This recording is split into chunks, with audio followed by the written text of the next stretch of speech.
When you're running out of luck, need to get unstuck, so go off. Les moments, les vulnérabilités, les personnes qui peuvent vous contrarier ne sont pas des personnes qui vous enferment et qui vous définissent dans vos fragilités et qui font votre identité. Mais ce sont au contraire des moments, des événements, des personnes qui vous provoquent et qui nous provoquent à révéler notre identité profonde. When you're up against the wall and you cannot fall, so go off, go off, go off, go off, so go off, go off, go off, go off. Il semblerait que c'est pas si simple que ça de savoir qui on est vraiment et qui on veut être. Pas si simple que ça même de prendre les moyens de devenir la personne que l'on veut être. Pas si simple que ça non plus de réaliser que parfois les événements et les personnes que nous avons sur notre chemin peuvent à la fois nous aider à nous révéler ou au contraire nous empêcher d'être nous-mêmes.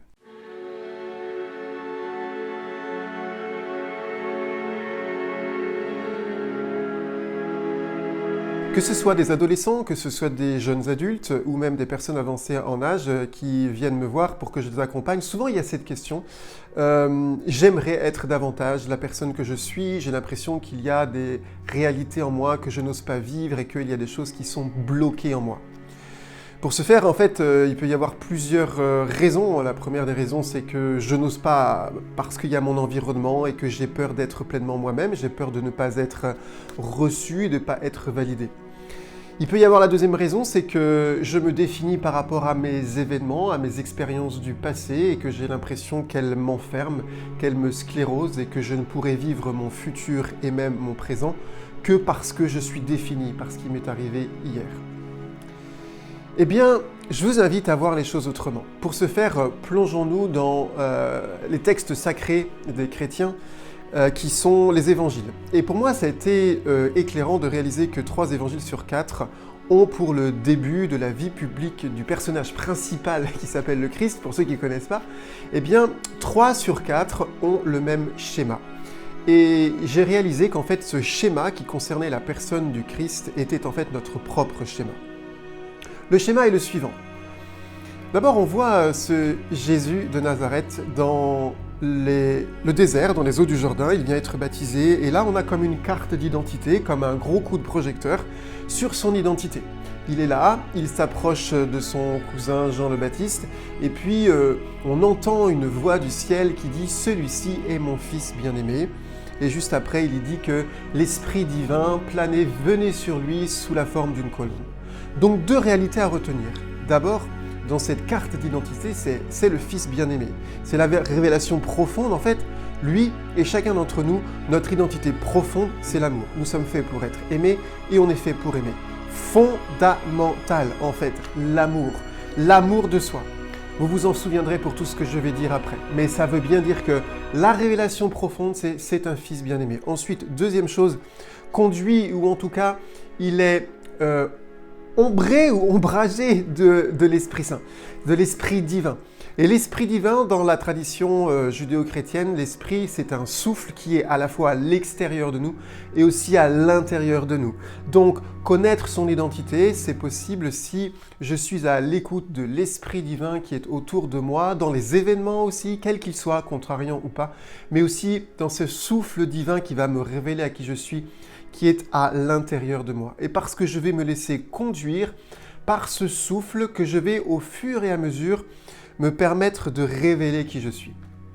Un des évangiles dit même que ce souffle divin, que cet esprit de Dieu conduit Jésus de Nazareth dans le désert pour être tenté par le diable. Le diable, entendez, le diviseur, c'est-à-dire celui qui me divise parce que quoi ? Il va essayer de faire en sorte que le Christ ne sache plus vraiment qui il est, puisque la question qui revient à chaque fois, c'est, dans ce face-à-face, c'est si vraiment tu es le Fils de Dieu. Si vraiment tu es le Fils de Dieu. Voilà la question la plus importante pour moi au début de ces évangiles. C'est si vraiment ton identité c'est d'être Fils de Dieu, alors. Et bien sûr, qu'est-ce qu'il se passe? C'est que le diviseur, qu'est-ce qu'il essaie de faire? Il essaie de prendre les fragilités du moment. Le Christ a faim, alors il va essayer de le saisir et de l'interpeller sur sa capacité en fait et son pouvoir de transformer des pierres en pain. Le Christ aussi peut avoir ce sentiment de solitude et d'isolement et l'autre va lui présenter tous les pouvoirs de la terre qui en fait devraient lui appartenir puisqu'il est le Fils de Dieu. Les vraies questions donc pour l'identité, ce n'est pas ce que je possède, ce n'est pas sur ce que je suis en train de faire. La vraie question c'est qui tu es vraiment. Et pour nous c'est important de réaliser cela. Notre identité ne tient pas d'abord à ce que nous avons, ne tient pas d'abord à ce que nous pouvons faire, mais elle tient d'abord à qui nous sommes. Et pour ça, je vous renvoie à la révélation, au flash du début, c'est « Fils bien-aimé ». C'est parce que je vais avoir cette conviction d'être quelqu'un qui est fait pour l'amour, d'être quelqu'un qui est fait pour aimer aussi, que je vais essayer de dire « Mais comment est-ce que je vais incarner ça ?» Ouais, je vais l'incarner peut-être en faisant telle chose, et je vais l'incarner aussi peut-être en ayant telle chose. Mais ça peut changer. Le fondamental, la fondation, c'est « Je suis fait pour l'amour ». Et pourquoi est-ce que cette question est importante? Et pour moi, est-ce que c'est la question primordiale? En fait, que va faire celui qui a cette identité de fils de Dieu, qui est le fils de l'amour?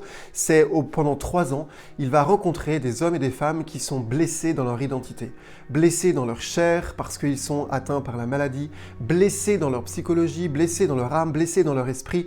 Bref, ils sont défigurés dans leur identité.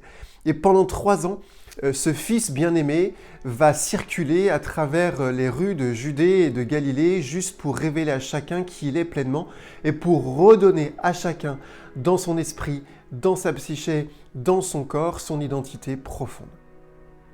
C'est tellement vrai qu'à la fin de ces 3 ans, au moment décisif que nous connaissons, qui est le moment par excellence de la révélation de l'amour, parce qu'il va être capable, Jésus va être capable de mourir en fait pour nous.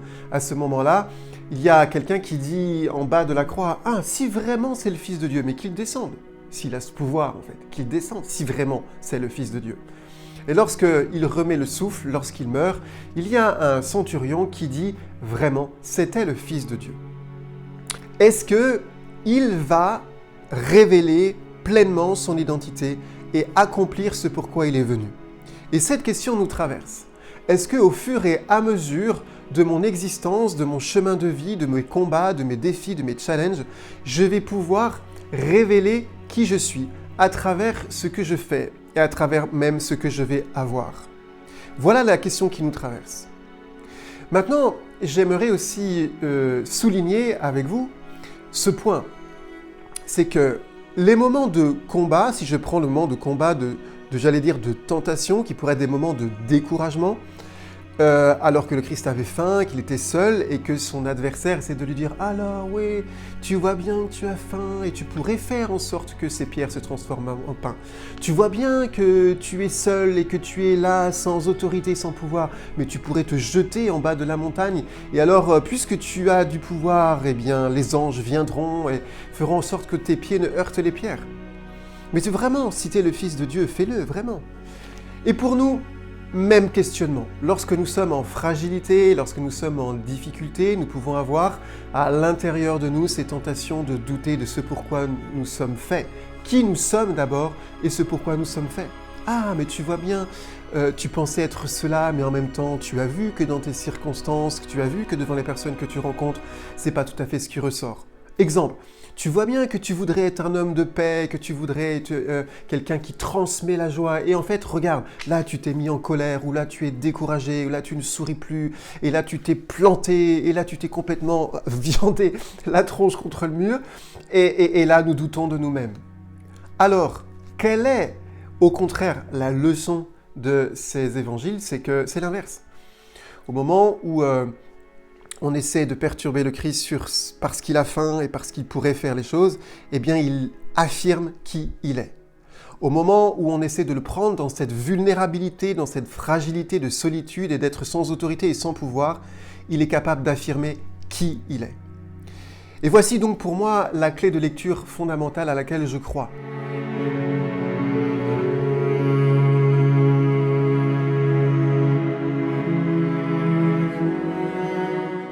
Les moments, les vulnérabilités, les personnes qui peuvent vous contrarier ne sont pas des personnes qui vous enferment et qui vous définissent dans vos fragilités et qui font votre identité. Mais ce sont au contraire des moments, des événements, des personnes qui vous provoquent et qui nous provoquent à révéler notre identité profonde.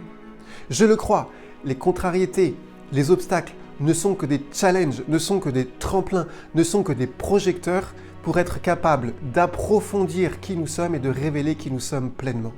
Parce qu'en fait, nous nous révélons et nous nous comprenons et nous nous saisissons et nous nous formons, nous nous révélons que à partir de ces deux pôles, à partir de là où c'est facile et on peut vraiment être simplement qui on est, mais aussi lorsque c'est difficile parce que c'est là qu'on peut tenir à qui l'on est.